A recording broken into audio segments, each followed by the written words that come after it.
শুনো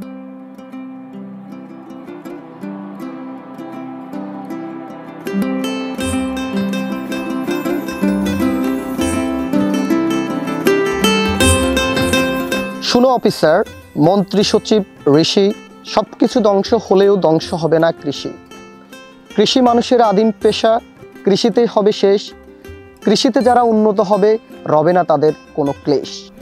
কবি সাহিত্যিকদের নানা কাব্য কিংবা কবিতায় কৃষকদের স্থান পেলেও কিন্তু আদিম এই পেশায় জড়িত কৃষকরা কেমন আছে সেটি জানতে আজ আমরা এসেছি ঢাকার পার্শ্ববর্তী একটি এলাকায়, যেখানে আমরা সরাসরি কথা বলবো কৃষকদের সাথে, জানতে চাইবো কেমন চলছে তাদের জীবন।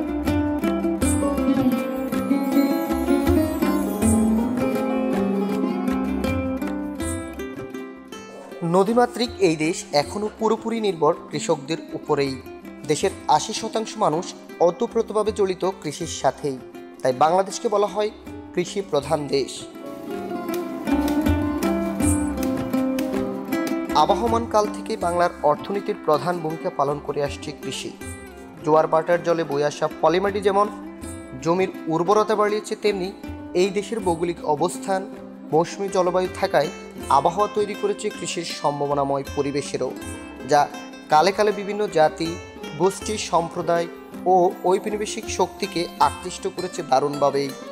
তারা বিভিন্ন সময়ে বণিক বেশে এসেছে এই দেশে, ফলিয়েছে কর্তৃত্ব, তবে তাদের কর্তৃত্বের মূল লক্ষ্যবিন্দু ছিল এই দেশের কৃষক ও কৃষি। একসময় প্রাচীন এই জনপদের প্রধান অর্থকারী ফসল ছিল ধান, গম, পাট, চা ইত্যাদি। তখন কৃষকরাও ছিলেন মোটামুটি অবস্থা সম্পন্ন। জমি থেকে উৎপাদিত ফসল দিয়েই চলে যেত সারা বছর। অপেক্ষাকৃত ধনী কৃষক চাষাবাদ করতেন নিজেদের জমিতেই, তবে অর্থনৈতিকভাবে পিছিয়ে থাকা কৃষকরা বর্গা দিয়েই চালাতেন সংসার। সে সময় বর্গা দিলেও সন্তানাদি নিয়েই বেশ ভালোই থাকতেন কৃষকরা। কথিত আছে তখন কৃষকের ছিল পুকুর ভরা মাছ, গোয়াল ভরা ধান। তবে কালের পরিক্রমায় কৃষকের সেই সোনালি দিন এখন অতীত। পেঁয়াজ বুনো, ভেন্ডি বুনো, কহি বুনো, আল্লাহ যেতে বুনবার দেয় আর কি। আমার তো কোনো ইনকাম নাই, এই কিনে দিয়ে আর কি কোনোরকম করে বাইরে ধরে চলানো লাগে। সার দাম, ওষুধ দাম, আমাকে তো পোষায় না। একটা কামড়া লেবার গেলে 500 টাকা লাগে। সকালবেলা আহে 8টা বাজে, আহে 2টা বাজে জায়গা। এইটা আমাদের এই যে 10 কাঠা জায়গা পেঁয়াজের ছাড়া থলা রয়েছে, কমসে কম 20,000 টাকা খরচা গেছে। কি 50 বছরে আমি কৃষি কাজ করি। কি অবস্থা? কৃষকরা ভালো আছে না, ভালো খুব বেশি নাই। কৃষক মরাই এক বিষয়, কৃষক খুব সচ্ছল নাই।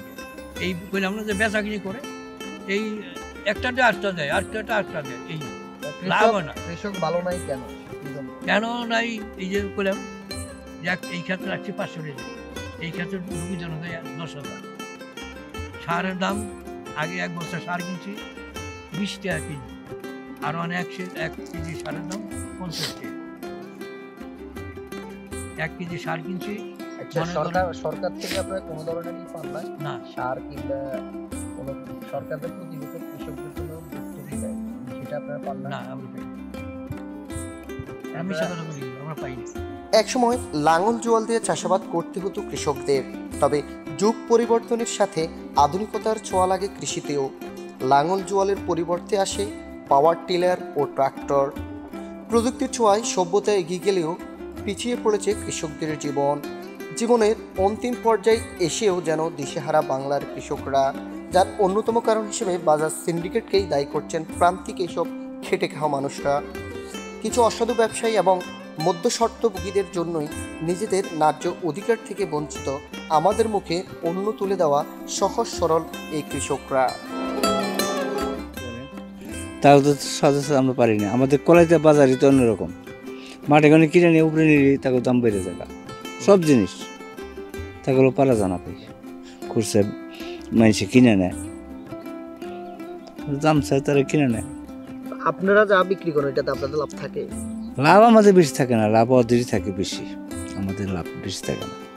ভেন্ডি 50 টাকা বিক্রি, 60 টাকা 50 টাকা এখন বর্তমানে, তারপরে 20 টাকা 30 টাকা 15 টাকা জায়গা। সবচেয়ে বাংলাদেশে কষ্ট আছে অনেক কৃষিকাজ যারা করে, এদের হলো কষ্ট বেশি। মনে করেন যে সার বিষ, তার বাদে বীজ বিছন এগুলা সব পণ্যগুলাই দাম। সবজি হইলে মনে করেন যে খেতে পুরনো হইলে সবজি হইলে মনে করেন যে ভালো হইলে বাজারে বিক্রি হয় না। এই যে যেগুলা তুলতাছি এখন এগুলা বাজারে বিকে 2 টাকা 1.5 টাকা 1 টাকা আটি, এগুলা মনে করেন যে তোলার খরচটাও উঠে না। বাংলাদেশের রাজনৈতিক নানা প্রেক্ষাপটের কারণেই আসলে কৃষক থেকে ভোক্তা পর্যন্ত মাঝখানে যেই পাইকারি এবং খুচরা বিক্রেতা তাদের মাঝখানেও একটা দল কাজ করে, সেটা হচ্ছে মধ্যস্বত্বভূমি। যার কারণে একদিকে যেমন ক্ষতি হচ্ছেন কৃষক, অন্যদিকে ক্ষতি হচ্ছেন ভোক্তা পর্যায়ের ক্রেতারা। সব মিলিয়ে এ হচ্ছে বাংলাদেশের কৃষকের অবস্থা। মোহাম্মদ নিলয়, BDN 71, কেরানীগঞ্জ।